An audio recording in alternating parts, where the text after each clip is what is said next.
So here are 5 ways that your kids can enjoy God and all that He offers through being outside.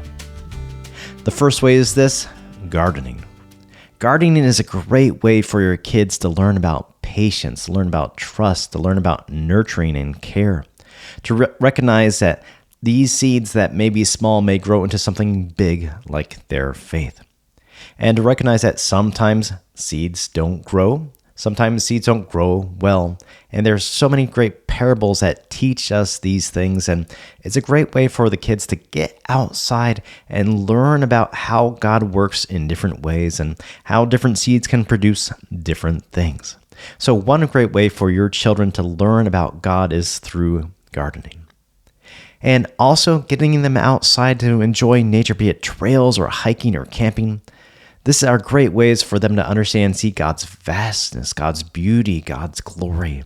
There's nothing like a night sky to see all the stars in the sky, the millions upon millions upon millions, and watch your kids be in awe of the glory of the skies or a view or a vista or trails and see all these different trees and bushes and grasses.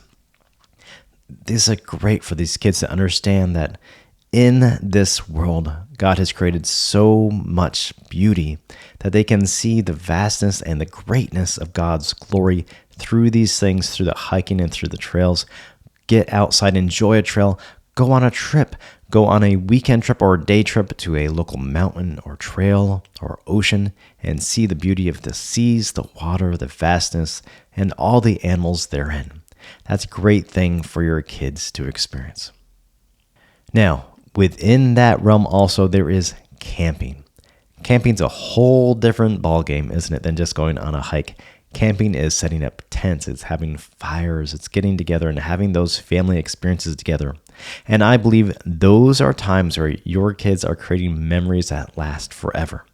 So camping is especially powerful because it gives them the chance to be maybe a little more self-sustaining and go and find some firewood, go find some leaves or branches and help build a fire or help pitch a tent and be more self-sufficient in these ways and learn how to care for themselves in a greater way, but also learn that they can trust you in a circumstance outside of the home. So doing camping, getting outside and experiencing that together. It could be even a campground. It doesn't have to be in the wilderness.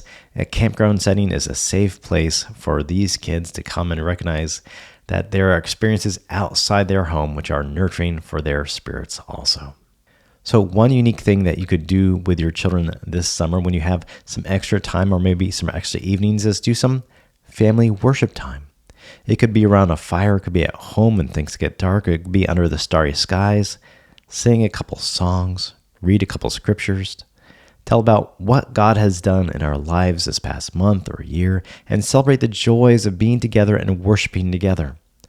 I think sometimes we think that worship has to be a Sunday morning, it has to be in church, but no, there is beauty worshiping as a family and talking about the scriptures, talking about what God is teaching us and what we're learning from Him every single day and how we can pray for and with each other. And one last thing that you could do with your children this summer is not about just you and your family, but connecting Christ to the community that you're in, to your neighborhood, to those around you, the people that you know, the people that you don't know. And there are a couple ways that you can do this. One is that you could just go on walks in your neighborhood with your kids and pray for those in the neighborhood. Maybe it's a family going through a hardship, or maybe it's a child that's going in sickness right now, or maybe they're scared, they're going to a new school. All these different things that you can just walk and be praying for those in your community. And that gives your children a sense of not just the importance of prayer, but how we can be always in prayer and seeking God's will and seeking God's plan for those outside of ourselves. And I think that's a wonderful and beautiful characteristic for our kids to have. And one other way is to host things for your neighborhood, for the houses, the kids are on the street. It could be a summertime VBS just for the neighborhood. It could be a summertime movie night for the neighborhood. All these different things that you could do to bring the neighborhood together to show that you love them and Christ loves them also are powerful witnesses for not just your faith, but also for your kids to see that their faith is not just theirs to keep, but theirs to share. And what a beautiful way to teach them evangelism, even at a young age. Those are some quick ideas for you and your family this summertime to grow your faith as a Christian parent. If that was helpful, here's another video right here that might be beneficial to you and your family. God's blessings. Bye now.